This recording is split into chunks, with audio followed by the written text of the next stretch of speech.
आज हम बात करेंगे त्रिलोकनाथ पांडे जी द्वारा लिखित उपन्यास महाब्राह्मण के बारे में।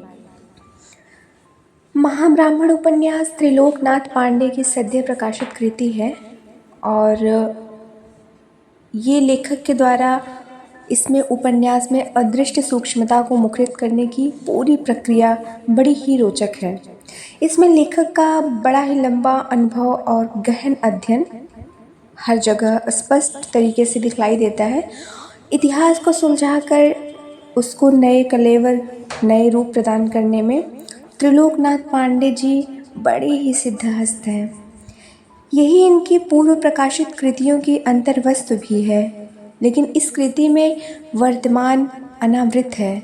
इसमें एक नए विमर्श का सूत्रपात हुआ है। महाब्राह्मण उपन्यास में सामाजिक विसंगति उभरी है। मृत्यु सत्य है। इस सत्य की परवर्ती यात्रा में उद्धारक की भूमिका निभाने वाले महाब्राह्मण कर्मकांड में मान्य है, लेकिन समाज में यही मान्य गर्हित है। इन्हें अपशकुन माना जाता है। यह उपन्यास अवसर विशेष पर पूजनीय, परस्य हेय, उपेक्षित, त्याज तबके की गाथा है, यानी त्याज लोगों की गाथा है। उपन्यास संरचनात्मक प्रकृति में एक नोटबुक है, जिसे स्मृतियों की दैनंदिनी भी हम समझ सकते हैं। अवसादग्रस्त अधिकारी मनोचिकित्सक के सुझाव पर मन में चल रहे चलचित्र को शब्दांकित करता है। यही आत्मकथा उपन्यास का कलेवर है। उपन्यास के आरंभ में लोकार्पित नोटबुक कथानक की ऊपरी जिल्द है और उपन्यास के अंत में चटखारेदार अखबारी खबर जिल्द का पिछला हिस्सा है। कृति का आरंभ मृत्यु के ठीक पहले की आत्मावस्थिति है और अंत मीडिया पर आश्रित सामाजिक ज्ञान है, और इसके मध्य का जो पार्ट है उसमें जीवन की जूझ है। उपन्यास की मुख्य कथा सर्दियों की ठिठुरन से आरंभ होती है। काशी हिंदू विश्वविद्यालय के आर्ट फैकल्टी में स्नातक के अंतिम वर्ष की कक्षा का एक दृश्य होता है। यहाँ एक विद्यार्थी शीत रक्षक कपड़ों से वंचित है, यानी उसके पास वो कपड़े नहीं हैं जो सर्दी से उसकी रक्षा कर सके। वही छात्र परीक्षा परिणाम आने पर टॉप करता है। व्यक्तित्व का यही दोहरा सत्य सम्मान और तिरस्कार का मूल है। टॉपर विद्यार्थी की सजातीयता का व्यापक भावी लाभ सोचकर प्रोफेसर शुक्ला उसे अपने घर में आश्रय देते हैं। प्रोफेसर शुक्ला के घर पंचवटी की रूपरेखा खींचने में उपन्यासकार की लेखनी पूर्ण सफल है। प्राकृतिक सुव्यवस्था में आध्यात्मिक स्थल की शिल्पकारी लेखक के वास्तुविद्या संबंधी कुशल समझ को स्पष्ट करती है। पूरा पृष्ठ जब हम 18 देखते हैं तो उस पर वास्तुविद्या के 2 शास्त्रीय ग्रंथों का नामोल्लेख कृति को बड़ी ही कीमती बना देते हैं। ये ग्रंथ 2 हैं। एक है राजा भोज द्वारा लिखित सम्रांगण सूत्रधार और भुवन देवाचार्य कृत अपराजित परीक्षा। प्रोफेसर शुक्ला की जो बेटी रहती है अंजलि, और उपन्यास का जो नायक होता है त्रिभुवन, उन दोनों की निकटता आयुजनिक सहज उछाह है, जिसमें मन का वेग और शरीर का संवेग दोनों ही बड़ा प्रभावी है। अंजलि स्वयं को श्रेष्ठ और निर्दुष्ट रखने के लिए इसे प्रेम कहती है और समझती भी है। बीए की बालिका हार्मोनल हलचल में आगे बढ़ती है। इसमें जयदेव कृत गीत गोविंद उद्दीपन की भूमिका में है। पहले गीत गोविंद के हिंदी अनुवाद से विषय प्रवेश होता है, फिर चित्रात्मक गीत गोविंद से गहनता, फिर एक शाम गीत गोविंद के पदों पर नृत्य देखकर अंजलि त्रिभुवन को अपना कृष्ण मान लेती है और उसी रात वह त्रिभुवन के कमरे में आ जाती है। राधा कृष्ण के दैवी आश्रय में सामाजिक नैतिक बोध बिला जाता है। बाद में एक जरतुहा बाबू नंदन यादव प्रोफेसर शुक्ला के समक्ष त्रिभुवन के महाब्राह्मण होने की सच्चाई को उजागर करता है और यहीं अंजलि का कथित प्रेम किम कर्तव्य विमूढ़ हो जाता है। अंजलि त्रिभुवन को रेस्टोरेंट ले जाकर लंच कराती है। उसके जेब में 100 रुपये रखती है। यही उसके सामर्थ्य की पराकाष्ठा है। अंजलि विषयक सहज प्रभाव में स्वभावोक्ति का सौंदर्य है। प्रोफेसर शुक्ला की उदारता सदा शयता सब वैपरीत्य साध लेती है। सुख विद्युत सा कौंध कर पुनः दुर्दिन में धकेल देता है। परश्य पल्लेदारी करने वाले जवार के घुरहु भैया का यथा सामर्थ्य सहयोग तमाम विसंगतियों में मजबूत स्तंभ है। सीताराम मठ में किराए पर घुरहु भैया के साथ रहने वाले त्रिभुवन का मठ के इतिहास से लेकर वर्तमान तक का आमूलचूल ज्ञान हो जाना उपन्यास के सामाजिक समझ की गहनता है।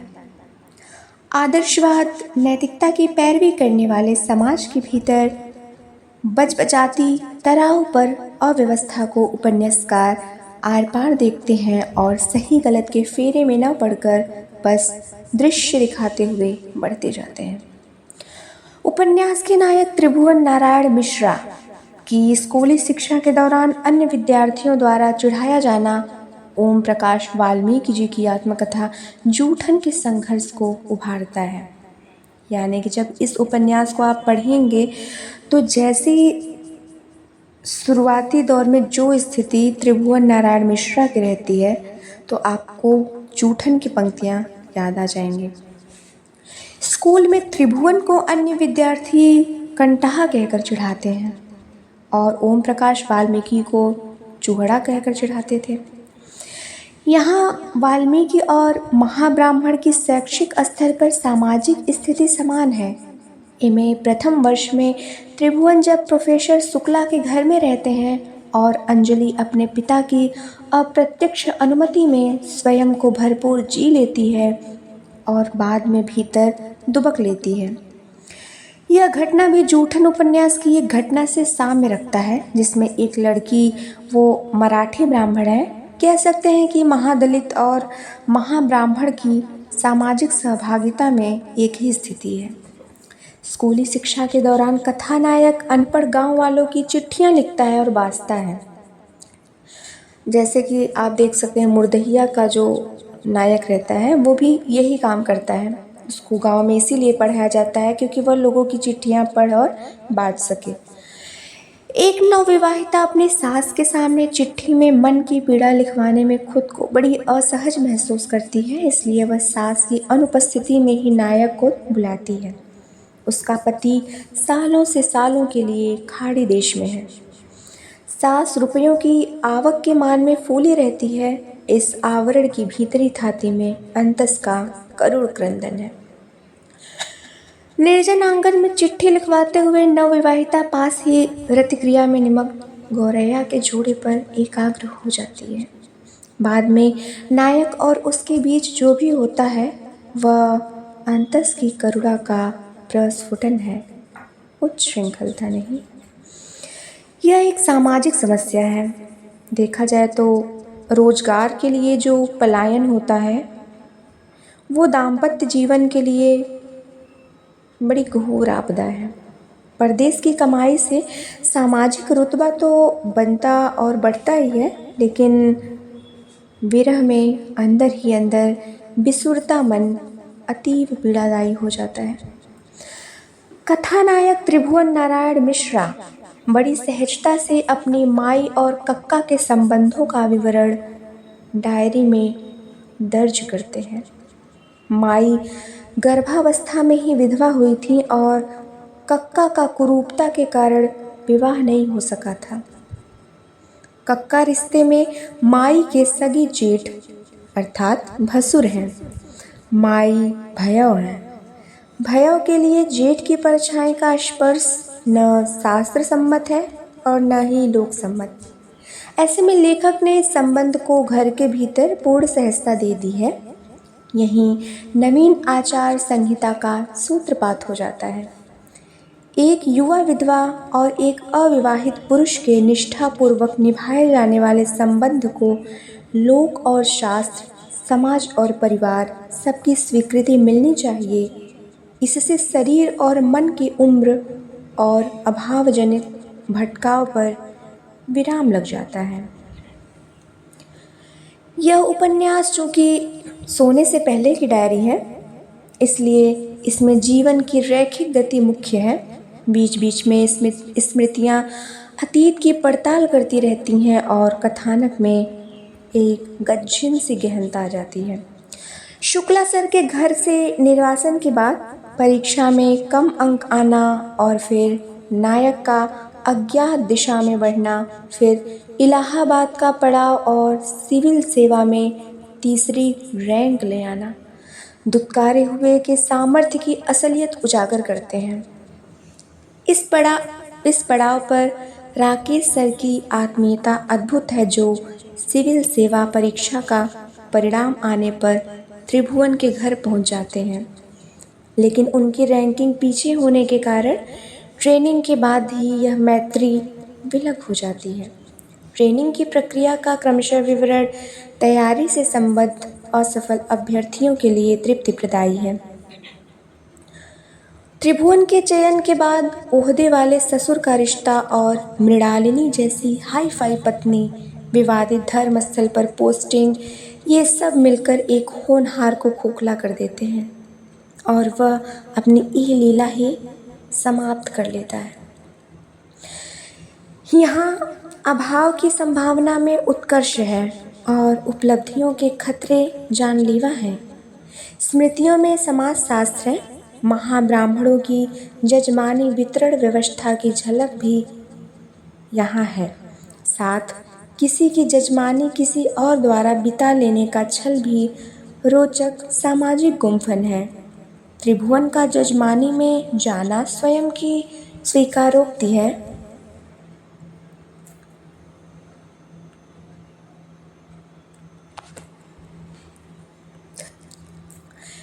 जबकि अधिकारी बनकर वही त्रिभुवन जीवन को ही नकार देता है। मिली हुई सामग्री को समीपस्थ बाजार में बेचना, फिर उसी सामग्री का वापस किसी अन्य की मृत्यु में बिक जाना विश्वास को ढोंग सिद्ध करते हैं। कक्का का दारू पीकर रोना आदि इग्नोर किए जाने वाले सच से सामना करवाते हैं। मृत्युंजय की प्रेत मुक्ति प्रक्रिया में कक्का का भी रुदन वेदना का ऐक्य दर्शाता है। पंडित मिसिर की माँ के दशगात्र में कन्हई की अत्यधिक मांग और अंत में बिना कुछ लिए लौटना मानसिक पीड़ा और क्षोभ को दर्शाता है। मरी माता की आस्था में इच्छा शक्ति मूर्त हो जाती है। मरी माई किसी महाब्राह्मण पुरखे की चमाइन प्रेमिका है। मरी माता की कहानी अत्यधिक रोचक स्थानीय इतिहास है।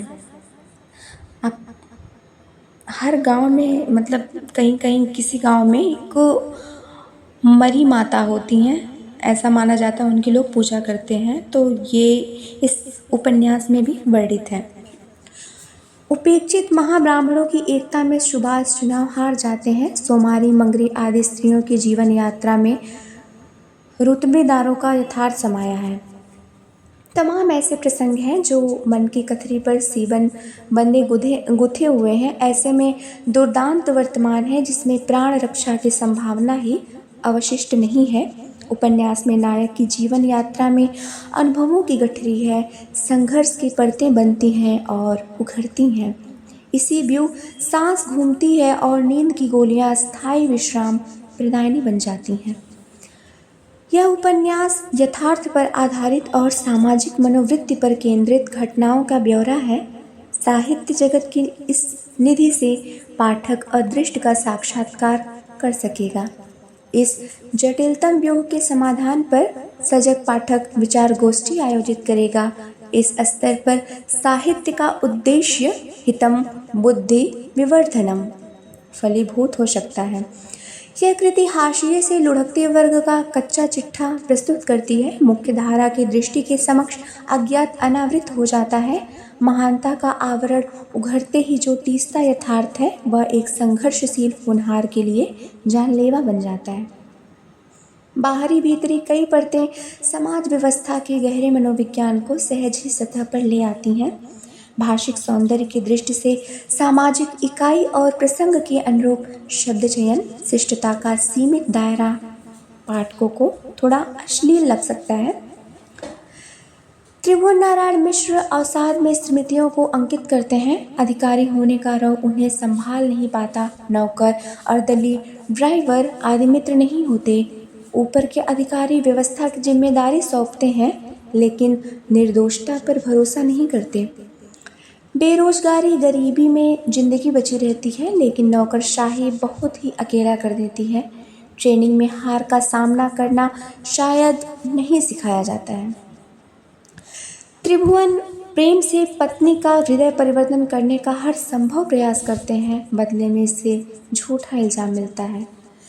त्रिभुवन के विवाह की बात जब होती है, तब मृणालिनी के पिता उनको कन्विंस करते हैं कि ये बिन माँ की बच्ची है, थोड़ी मनमानी करती है, विवाह के बाद जिम्मेदारियाँ आएंगी तो ये स्वतः ही ठीक हो जाएगी। त्रिभुवन को इस बात में दम लगता है, लेकिन विवाह के बाद भी मृणालिनी देर रात तक ड्रिंक करके द्विज के साथ आती है। हनीमून कैंसिल कर देती है। पति के साथ फैजाबाद जाने की बात टाल देती है। मैरिज होने के टैग के साथ पूर्ववत जीवन जी रही होती है। तब त्रिभुवन इस संदर्भ में अपने ससुर से बात करने की कोशिश करता है, तो वे किनारा कर लेते हैं। यानी इसमें यह दिखाया गया है कि साधारण जीवन में भी हम देखते हैं, जब किसी की विवाह की चर्चा होती है तो बड़े बड़े प्रलोभन देके इंसान का विवाह करवा दिया जाता है, लेकिन बाद में उसकी स्थिति क्या होती है, वो किस परिस्थिति से गुजरता है, बाद में वो उस इंसान को भी कुछ लेना देना नहीं रहता है। तो यही चीज़ इस उपन्यास में भी दर्शाया गया है कि बाहरी लोगों का आपके जीवन में फिर ख़त्म हो जाती है चीज़ें, बल्कि जो आपके ससुर रहते हैं वो भी इस बात से दरकिनार कर लेते हैं। वे कहते हैं कि भाई ये तुम दोनों के बीच का मामला है, तुम लोग खुद ही सुलझाओ। बाद में त्रिभुवन मृणालिनी के प्रेमी, उसकी प्रेमी का नाम द्विज रहता है, उसकी बहन विद्या को वेश्यावृत्ति से बाहर निकालकर अपने घर में आश्रय देता है। एक ही गांव के होने के कारण दोनों भाई बहन हैं, लेकिन अचानक मृणालिनी आकर तमाशा करती है और इसे कह देती है कि ये अवैध संबंध इसके साथ रख रहा है, जिससे आहत होकर विद्या आत्महत्या कर लेती है, जबकि विद्या तो उसे अपना भाई समझती है। इस परिस्थिति में त्रिभुवन के ससुर मतलब मृणालिनी के जो पिता हैं, वो प्रशासन से उचित कार्रवाई की बात करते हैं। मृणालिनी के पिता दीक्षित जी एक IPS अधिकारी हैं। उनके व्यवहार का क्रम मनोविज्ञान के लिए शोध का विषय है। स्वस्थ समाज के लिए इस शोध में ऐसे व्यवहार को बीमारी की तरह ट्रीट करना चाहिए। इसे पढ़कर पाठक स्वयं जीवन रक्षा की दिशा तय कर सकते हैं। कुछ ग्रामीण विवरण महिला आंचल से बढ़कर आंचलिकता का दिग्दर्शन कराते हैं। गांव की नाट्य मंडल में एक चरित्र लवंडा का है। लवंडा पर रिश्ते पुरुषों की कहानियां एक दुनिया में एकदम अलग अज्ञात दुनिया की तरह दिखती है। एक तनावग्रस्त अधिकारी की डायरी में मन की परतें वैविध्यपूर्ण संसार को समेटे हैं। स्मृतियाँ कहीं भी किंचित भी उलझती नहीं हैं। संघर्षशील अतीत में सीरम सा सुलझाव है, लेकिन वर्तमान नौकरशाही वाला दायित्व, पारिवारिक कुव्यवस्था, अविश्वास, आरोप के व्यूह में उलझे अकेलेपन में सांसें खिंचकर टूट जाती हैं। एक अधिकारी मूलतः मनुष्य है। उसे व्यवस्था के फंदे से बचाना हर किसी का मानवीय दायित्व है। पृष्ठ 16 ऊपर से दूसरी पंक्ति में वर्तनी थोड़ा सा अशुद्ध है। सुना शब्द में हर्ष उकार होगा और वाक्य की अपेक्षाओं के अनुरूप सुना सही शब्द होगा वहाँ, क्योंकि वहाँ पे है सुना। यद्यपि यह साहित्य समाज का दर्पण तो है, लेकिन यह समाज को दिशा नहीं दे सकता। प्रश्न यह उठता है कि एक त्रासदी के विवरण मात्र को क्या साहित्य की श्रेणी में परिगणित करना चाहिए? कहा गया है, कबीर मनीषी परिभू स्वयंभू। ब्रह्मा की सृष्टि से श्रेष्ठ रचनाकार की सृष्टि होती है। ऐसी कालजयी परिभाषाओं के स्तर पर यह उपन्यास असफल लगता है। अभाव और उपेक्षा में गढ़ा गया अवसर समृद्ध कुलीन समाज में अद्भुत विमर्श बन सकता है, लेकिन विमर्श की इस इमारत आत्महत्या पर पहुंचकर भरभरा गई है। नींद की समस्या से जूझते अवसादग्रस्त अधिकारी को मनोचिकित्सक के पास न भेजकर मेडिटेशन की ओर मोड़ा जा सकता है। भले विद्या ने आत्महत्या कर ली थी, लेकिन उसकी कुंडली तो गांव जवार बाज ही देता। थोड़ा समय अवश्य लगता। महाब्राह्मणों का एक द्विज के मामा सुभाष को चुनाव हरवा सकता है, तो इस त्रासदी को पार पाने का रास्ता अपनों के बीच अवश्य निकल सकता है। कटे संपर्क सूत्र जोड़े जा सकते हैं। मृणालिनी की कुंडली तो उसके स्कूल कॉलेज से लेकर दीक्षित के नौकर चाकर से खुलवाया जा सकता था कि मृणालिनी कैसी लड़की है। रिटायर्ड दीक्षित की ढेर देर तक न चलती। उनके अनेक छल छद्म अतीत से ही अनलॉक होकर बाहर आ जाते। त्रिभुवन का निलंबन पारिस्थिति जन्य है, इसमें पराजित होने का भाव नहीं होना चाहिए। बस बढ़िया वकील करके 4-6 महीने त्रासदी झेलने भर की आवश्यकता है। मीडिया अपने ही चटखारेदार खबर से पलटकर अद्भुत पैंतरा बदलकर और भी मोटे अक्षर में छाप सकती है कि एएसपी त्रिभुवन नारायण मिश्र निर्दोष साबित हुए। उनकी पत्नी ने ही की थी उनके खिलाफ साजिश। आदि बचपन से जलालत और तंगी झेलना जैसे सहज है, वैसे ही ओहदेदार होने पर इस स्तर के छीछालेदर का सामना करने की योग्यता उपजानी होगी, क्योंकि जीवन अनमोल है। धन्यवाद।